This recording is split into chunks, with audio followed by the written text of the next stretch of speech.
Alright, well then, we'll be talking about Electrosteel. Let's get to it. So, you want to get Electrosteel, and you're not sure how to get it? Fortunately, in this video, I'll be showing you the best way to getting Electrosteel in Tradelands. Alright, now I get it. There is already a video that covered this topic, but in my defense, I would like to tackle on a more dated tutorial despite the fact the main mechanics are still practically the same. But, listen closely. What if I tell you that you can be in the Matrix and actually predict when electrostorms will happen? Intrigued already? Well, stay tuned as I will cover some critical information and something you might actually not know. As stated in my other video, if you are new to the game, this isn't really something you should be focusing on. Instead, try to level up your character, getting a better ship, and even learning the core mechanics of the game first. Alright, now that is out of the way, let's hop in.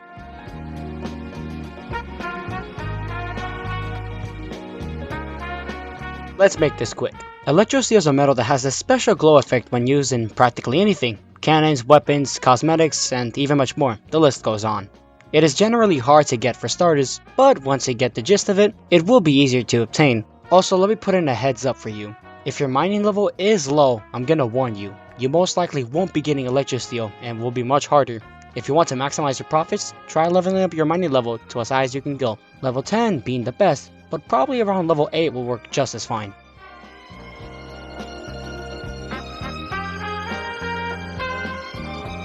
To get Electrosteel, you will need a special type of pickaxe and mine specific locations in the game. Let's start off with making the pickaxe. The materials you need is 5 angel wood and 7 sapphire. To get the angel wood, you need to use a gold axe at any non-spawn island. Non-spawn islands are islands where no player can spawn in. The current non-spawn islands are Freeport, Perth, and Fenwick. If you already know, Freeport is the best non-spawn island in the game at its current time, due to it offering countless things and advantages than other non-spawn islands. To get sapphire, you need to use a gold pickaxe or a gem pickaxe at once any non-spawn island. Once you have the materials, simply walk to your crafting place and make yourself that sweet money maker. Alright, now you need to wait for an electrostorm. To identify what an electrostorm is, it has to be a night storm, which is pitch pure black, where you can't even see the sky, and it has to be raining with thunder sound effect.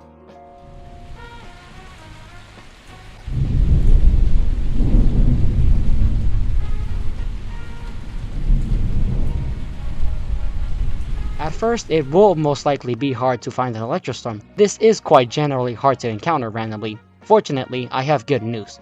There is a Discord server that are dedicated to finding electrostorms. I will link them in the description, and no, I am not quote unquote sponsored or was asked. I just genuinely like what they do. Now, once you're in a server where there is a current electrostorm, you have to react fast. Electrostorms usually last about 14 minutes. And most likely there are other people that also are trying to grind Electrosteel, which boils down to choosing a non-spawn island. Mostly Freeport can be your best bet, but sometimes, especially in full service, there will be other people heading there too, which can be harder to get yourself Electrosteel, since there is a limited amount of rocks. Choosing other non-spawn islands such as Perth or Fenwick can help out, or those unnamed islands that don't appear on your map. Now it's time to set sail to them. Remember to do /pbbright in the chat, which is a command that brightens the game, which you will be using a lot. Also, if you're not aware on where the non-spawn islands are, make sure to use your map that is in your inventory for guidance. Splendid, you're here. Now rush in, despawn your boat, and grind those rocks. And that's pretty much it. After the storm ends, type /pp in the chat so you don't need eye surgery after seeing the sheer amount of brightness coming from your dang old screen. I am not kidding, when it hits daylight, you will be really bright.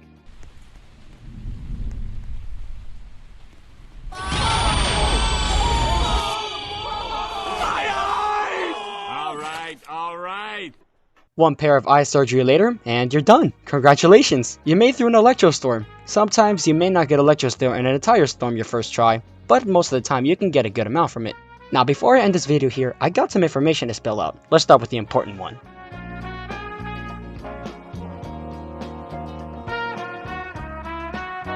Remember when I told you that you could predict electrostorms? Well, here it is.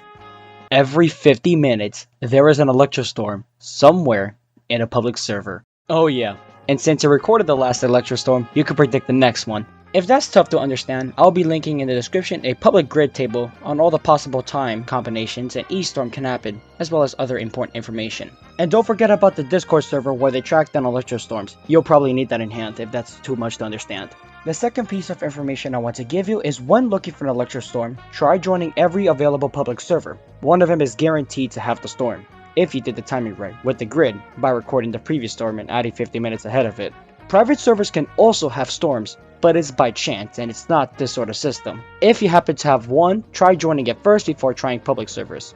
Earlier I said that Freeport is great for grinding Electrosteel if there is no one else. Now if there is other people trying to grind Electrosteel in Freeport, try going to other islands, especially the unnamed ones. One specific island I like to mention is an island that is located north of Freeport. It has a cave and a ton of rocks come together, which could be great other than, the competition. Oh, and if you go into the cave, it has a little cool grid on how to summon the Kraken. Yes, there is a Kraken in the game. And yes, there is a ritual to summoning it. You don't believe me? Search it. The third piece of information I'd like to give is that despite the material giving a glow to whatever you use to craft it, with having a slight damage boost than regular materials, it can be amazing for cannons. What I mean by this is that if you shoot a cannon, swivel, or mortar made of Electrosteel, you will see that the ball is also glowing too. This can majorly help you track your shots, especially in night when it's merely impossible to see where the shots are going. But hey, I'm pretty sure you have enough skill to not use that sort of advantage, right? When mining Electrosteel, make sure that your resource mining cap isn't too high. What I mean by that is that if you type /count in the chat, a box would appear saying how much you mined. To keep it simple, the higher the number, the longer it takes to harvest the material. So when you're going to get Electrosteel, it's best to keep your mining cap below 1000 resources harvest to avoid profit loss. Fun fact, back in the day, Electrostorms used to have a sequence of purple lightning in the sky. It has since been removed. I have no idea why it was removed or what was the reason behind it, unfortunately. My source won't tell me. Alright, that will conclude my guide on how to get Electrosteel. As mentioned, if you felt this video was interesting and feels deserving, please consider liking this video so you can go around the community, and maybe even subscribing if you like this sort of content. If you want to express what you think or have some other information, or you spot something wrong, write me in the comments below, as I will be sure to read them and getting it out there. Thanks for watching. This is WorldCast, signing out.